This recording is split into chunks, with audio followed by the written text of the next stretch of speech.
こんにちは、ソニック研究員の KT です。今回は思わずなんだそれとツッコミを入れたくなるような癖のあるソニックゲームを3つご紹介しようと思います。皆さんソニックっていうとどんなゲームをイメージしますか？やっぱりソニックといえばそのスピード感が大きな売りになってるわけですから、ほとんどの人はこの疾走感あふれる速いゲームをイメージするんじゃないかと思います。ところが今年で31周年を迎えるソニックの長い歴史の中には、いや何このゲームとツッコミ入れたくなるような独特なゲーム性を有する作品がいくつか存在するんです。ということでこの動画ではそんな癖がすごいソニックゲームの中から特に皆さんにご紹介したい作品を3つ選んできました。どれもとにかく癖がすごいのでメジャーなタイトルではないんですが、逆に独特すぎて超面白いのでぜひ皆さんには知っておいていただきたいゲームになっています。ということで早速始めていきたいんですが、その前に1点だけ。今回このようなコンセプトで動画をお送りしていきますので、結構ゲームに対してツッコミを入れる場面が多くなってきます。なんですが決してそのゲームをディスってるわけではないので、その点だけご理解いただければと思います。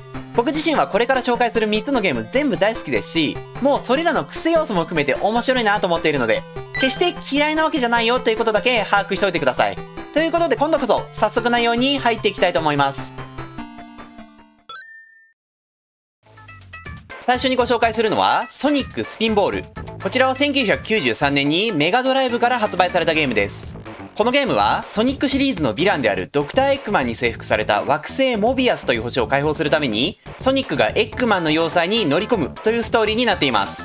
そしてその要塞にある4つの防衛システムを突破していくというのがこのゲームの目的になるんですが、なんとこの防衛システムがなぜかピンボール型になってるんです。そう、なんとこのソニックスピンボールというゲームはソニックをモチーフにしたピンボールゲームなんですね。3D ソニックとかでもたまにピンボールパートが登場しているので、ソニックでピンボールやったことあるよという方もいるかもしれないんですけど、その元となったゲームがこのソニックスピンボールなんです。そんなソニックスピンボールのゲーム性なんですが、ピンボールということで普段のソニックとは全然違うというのはもちろんのこと、一般的なピンボールゲームと比べてもかなり異色なゲーム性を有しています。普通のピンボールゲームは基本的に球を上に打っていろんな的に当ててなるべく多く得点を稼ぐというゲームになってるかと思うんですが、このソニックスピンボールではゲームの目的が全然違います。このソニックスピンボールではまずマップのどこかにあるカオスエメラルドを全て見つけ出し、最後にそのステージのボスを倒すという仕様になってるんですね。そしてボスを倒すことでステージクリアとなり、次のステージに挑戦することができるといった感じです。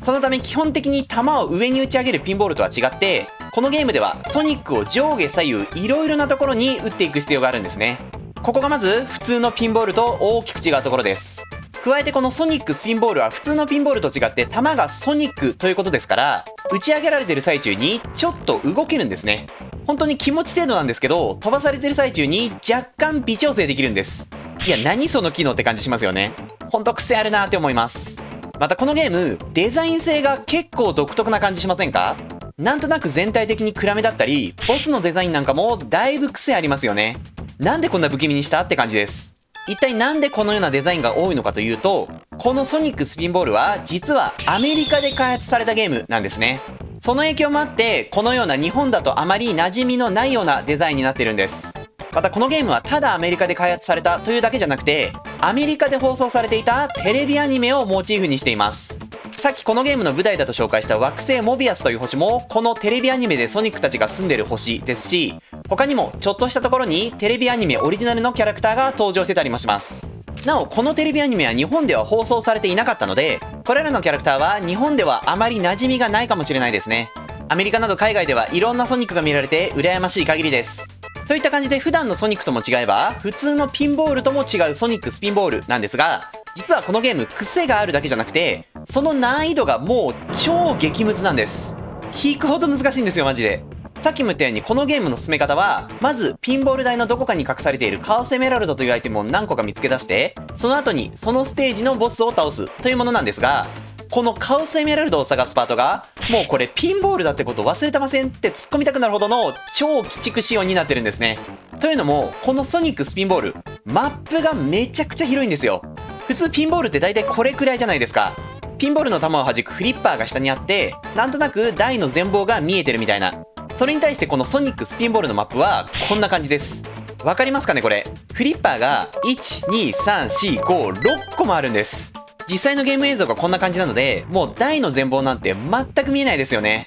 次どこへ行ったらいいのかもわからないレベルです。しかもこのゲーム、ただ動き回っていればいいっていうわけでもなくて、マップの至るところに設置されている色々な仕掛けを解いていかないと、カオスエメラルドまでたどり着けないようになってるんです。その仕掛けというのは例えば、レバーを操作したり、スイッチを何回か押すみたいなものになってるんですが、まずこれピンボールなんで、行きたい場所にすぐたどり着けるとは限らないですよね。ピンボールゲームやったことある方はわかると思うんですけど、これで行き先操作するのめっちゃ難しいと思いません？仕掛けに向かってドンピシャで飛ばすなんて精密な制御、普通はできないですよね。なんですがこのソニックスピンボールに関しては、まさにそういった仕掛けに向かってドンピシャで飛ばすということが求められてくるので、もうめちゃくちゃな難易度になってます。さらにその上で、このゲームではピンボール台の下に落下してしまうとミスになっちゃうんですけど、なんとミスしてしまうと、今まで解いた仕掛けが全部リセットされるんです。一応その時点で回収していたカオスエメラルドは引き継がれるんですけど、それでも必死に解いてきた仕掛けがリセットされるというのはもう超メンタルにきますね。ただ、このゲームの一番の鬼畜要素は、こういった部分ではないんですよ。このゲーム何がやばいって、これだけ難しいゲームであるにもかかわらず、なんとセーブ機能がないんです。そう、なので、例えばミスしまくっちゃってゲームオーバーになってしまったら、また一番最初のステージからやり直しになっちゃうんですね。おい、嘘だろと。もう1ステージクリアするだけでもめちゃくちゃ大変なのに、その全てが水の泡になるのかと。もう鬼畜すぎてクラクラしてきますよね。まあさすがに移植版などにはセーブ機能がついてるんで気軽にやり直せるんですけど、オリジナル版を遊んでいた人たちはもうゲームオーバーになった時絶望したんじゃないでしょうか。オリジナル版で最後までクリアできた人は相当な重さだと思いますね。僕だったら間違いなく心が折れてます。と、ここまでこのゲームがいかに鬼畜かということをお伝えしてきたんですが、一方で、例えばちゃんと操作したのにうまくいかなかったり、謎のバグが起きて積むみたいな理不尽な要素っていうのはありません。あくまでも難易度が鬼高いというだけで、納得できないミスなどはほとんどないんですね。シンプルに要求されてることがえげつないっていうだけなんです。なので例えば、鬼畜ゲーが大好きだったり、アホみたいに難しいゲーム挑戦してみたいなといった方なんかは、このソニックスピンボールやってみるのも全然ありだと思いますよ。最近 Nintendo Switch Online のプラス追加パックにこのソニックスピンボールが追加されたので、今からでもすごく遊びやすいです。てかこのヤバさをぜひみんなで共有したいので、なるべくたくさんの人にやってみてほしいですね。ということで興味がある方は、ぜひ Nintendo Switch Online などで遊んでみてもらって、そしてぜひコメント欄や Twitter で感想を教えてください。続いてご紹介するのは、1995年にゲームギアから発売されたソニックラビリンス。まずゲームギアって何という方もいると思うので簡単に説明しますと、このゲームギアっていうのは、セガが昔発売していた携帯用ゲーム機で、ソニックシリーズは結構このゲームギアからもいろんなソフトを出してたんですよ。まあこのゲームギアシリーズのほとんどは外伝作といった位置づけだったんですが、中には本編作品にも引けを取らないほどの名作もあったので、外伝作とはいえ、このゲームギアシリーズもなかなかに侮れないシリーズだったんですね。そんなゲームギアシリーズの一つが今紹介しているソニックラビリンスなんですが、このソニックラビリンスはソニックシリーズの中で最も冒険したタイトルと言ってもいいかもしれません。と言ってもこれはソニックが冒険したというわけではなくて、ソニックの開発者たちが冒険したっていう意味ですよ。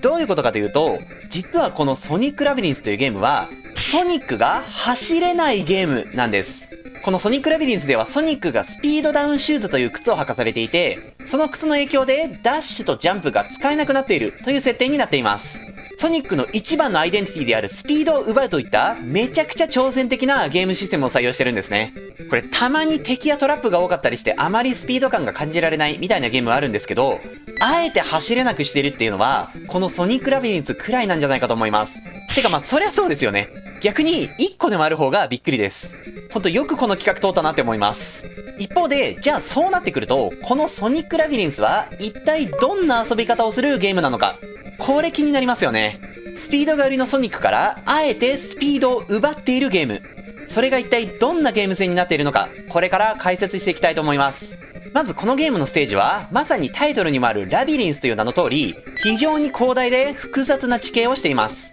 さらにこの頃のソニックでは珍しく、横スクロールじゃなくて立体的な作りになっているのも特徴ですね。そしてこの広大で複雑なステージに鍵が3つ隠されているので、それらの鍵を全て見つけ出してゴールまでたどり着くというのがこのゲームの遊び方になります。普段のソニックとだいぶ違いますよね。いつものようなアクションゲームではなくて、探索がメインのゲームになってるんです。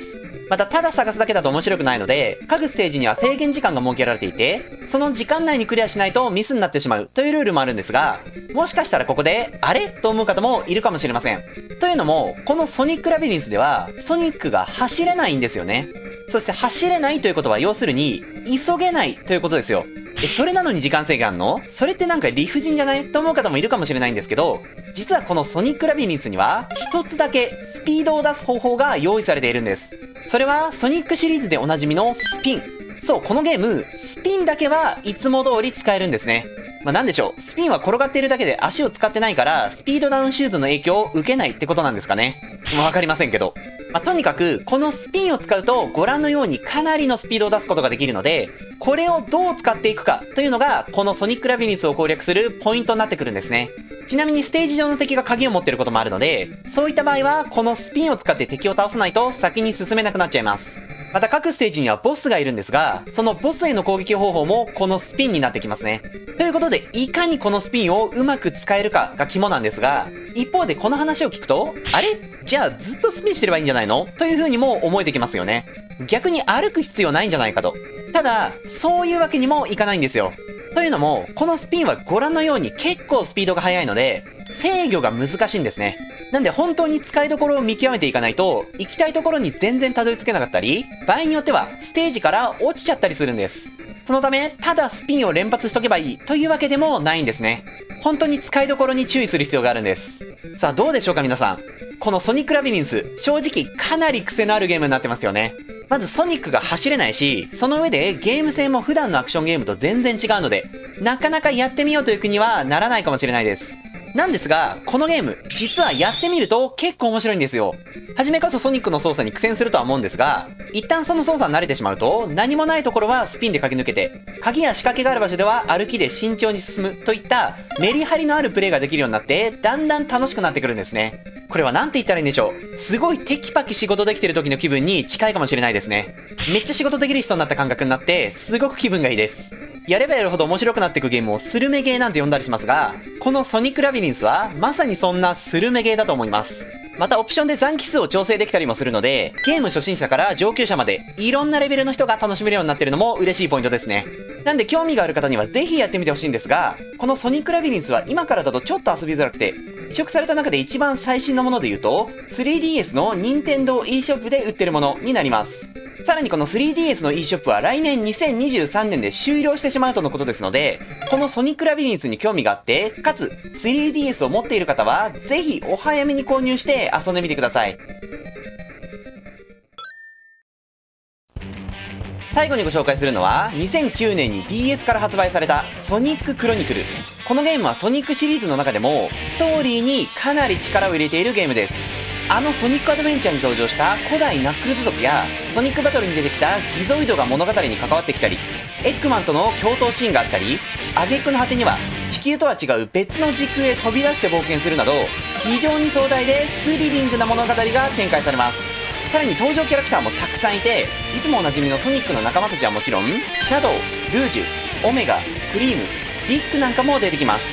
その上で非常に充実した設定資料集が用意されていて、ここを読めばソニックの世界観だったり重要なアイテム、用語など一通り網羅できるようになっているなど、めちゃくちゃボリューミーで遊び応えがあるゲームになってるんですね。なんですが、やっぱりこの作品もこれまで紹介した作品に負けず劣らずクセモノです。このソニッククロニクルはなんとソニックシリーズで唯一の RPG ゲームなんですね。敵との戦闘はご覧のように各キャラクターのコマンドを選んで戦うターン制バトルになっています。他にも各キャラクターにアイテムを装備して強化したり、街中に宝箱が落ちているなど、まさによく見る RPG ゲームのようなシステムになってるんです。あのスピード感が売りのソニックを RPG にするなんてだいぶ攻めてると思いませんか？ RPG ってどっちかっていうとじっくり進めるタイプのゲームですもんね。それとソニックを組み合わせるというのは、これかなりチャレンジングな企画だったんじゃないかと思います。ただやっぱり色々と苦戦したみたいで、このソニッククロニクルは一般的な RPG ゲームと比べてもかなり癖のあるゲームになっています。というのも、ソニックのスピードと RPG をなんとか組み合わせようとして、直感的な操作にこだわりすぎちゃってるんですね。まずこのソニッククロニクルは移動が全てタッチペンで十字キーが使えないんですよ。なんでまず街中の移動がかなりやりづらいんですね。こういう画面の隅に行きたい時なんかはこれだいぶ苦労することになります。その上で戦闘にもタッチペン操作が必要で、各キャラが持っている技を発動すると、このようなタッチペンでのコマンド入力が発生するんですが、このコマンド入力、一つでも失敗したら、めちゃくちゃ弱体化されるという超シビアな仕様になってるんですね。ご覧のように1個の技に対して結構コマンドがあるわけですから、まあ1個ぐらいミスってもそんな影響なさそうじゃないですか。むしろパーフェクト出せたらラッキーみたいな。ですが実際はこのコマンド入力は一つでもミスると超弱体化されてしまう上に、回復技に至ってはもう完全にミスになっちゃうんですね。しかもこういう回復技に限ってコマンドがめちゃくちゃ難しくされているので、もう何度この仕様に泣かされたか分かりません。ちなみにもちろん通常攻撃も用意されてて、こっちはコマンド不要なんですけど、この通常攻撃に関してはまずそもそも敵に当たらないんですね。というのもこれもまたこのゲームの癖要素の一つなんですけど、敵の回避率が異常に高いんですよ。コマンド技はコマンドさえ成功させれば必ず当たるんですけど、通常攻撃に関しては特に後半になってくるともう全然当たらないです。それどころか後半だとカウンターされることすらあるので、もう基本的にはコマンド技で戦わざるを得なくなってくるんですね。このようなシステムなので本当にコマンド入力が重要になってきて、逆にコマンドをミスりまくっちゃったりすると、たとえ雑魚敵だったとしてもかなり苦戦する羽目になってしまいます。なんでたとえ RPG に慣れてる人であっても攻略するのに少しコツがいるゲームなんじゃないかと思いますね。ただこれまで紹介してきたゲームもそうでしたが、このソニッククロニクルに関してもやっぱり遊んでるとだんだん楽しくなってくるんですね。これソニックシリーズのすごいところだなと個人的に思ってるんですけど、これだけいろんなジャンルに手を出してるゲームなのに最初から最後までずっとつまらなかったみたいなゲームってないんですよ。だいたい最初がちょっと微妙だったとしても遊んでいるうちに面白くなってくるんですね。特にこのソニッククロニクルなんかはさっきも言ったように攻略するのに少しコツがいるんですが、逆にコツさえ掴んでしまえば十分遊べるゲームだと思っています。なんだかんだでしばらくやってるとコマンド入力にも慣れてきますし、そうなってくると RPG ならではのこの戦略的なバトルが結構楽しいんですよね。特にこのゲームはコマンドの種類が豊富で、属性攻撃だったり防御貫通だったりキャラ同士の連携技なんかもあったりするので、いろいろな戦法を取ることができて面白かったです。加えてさっきも言ったような壮大なシナリオが用意されていたり、またちょくちょくサブイベントなんかもあるので、なんだかんだで遊び応えも十分だったりします。ということで最初こそとっつきにくいんですが、実はかなり面白いゲームなんじゃないかと思いますね。ちなみにこのソニッククロニクル、めちゃくちゃ続きがありそうな終わり方をするんですが、2022年現在で続編の話は一切出てきていません。これはやっぱり攻めすぎたゲームだったために売り上げが伸び悩んだことだったり、あとは一部の設定をめぐって訴訟問題なんかも起きちゃったんですね。ソニックのアメコミを書いてた方の一人が自分の作った設定を真似されたと言ってちょっとした騒動が巻き起こっちゃったんです。そういった事情もあるので、ちょっとこのソニッククロニクルの続編は見られないかもしれないですね。今紹介したように色々と癖のあるゲームではあったんですが、同時にポテンシャルはすごく感じたゲームでもあるので、ぜひ続編を遊んでみたかったところです。なおこのソニッククロニクルは移植などはされていないので、今から遊ぼうとすると中古でオリジナル版を手に入れるしかありません。さらに今だとちょっと値上がりしてたりもするので、この動画で紹介した他の2作品に比べると遊びづらくなっちゃってるゲームですね。ですが手に入らないということではないので、もし興味がある方は楽天や Amazon などでぜひ探してみてください。このソニッククロニクルの話ができる人本当にいないんで、ぜひ仲間が増えてくれることを願ってます。以上、癖のあるソニックゲーム3選でした。どれもなかなかに個性的な作品だったんじゃないかと思います。まあソニックというシリーズ自体すごくチャレンジが好きなシリーズなんで、たまにこういった癖がすごいゲームなんかも出てくるんですよね。ただ動画内でも解説したように決して悪いゲームというわけではなくて、実際に遊んでみるとなんだかんだ楽しめる作品になっています。特にソニックスピンボールとソニックラビリンスは今からでも比較的遊びやすいので、この動画を見て興味が出てきた方はぜひ実際に遊んでみていただけたらなと思います。また癖のあるソニックゲームっていうのは今回紹介した以外にもまだまだあって、特にソニック以外のキャラクターを主人公にした作品なんかはもうめちゃくちゃだったりするんですが、それらのゲームについてはまた別の機会に動画化しようと思っています。今回紹介した3つにも引けを取らないほどの癖ゲームなんで、ぜひ楽しみにしていてくださいね。といったところで今回の動画はここまでで終わりたいと思います。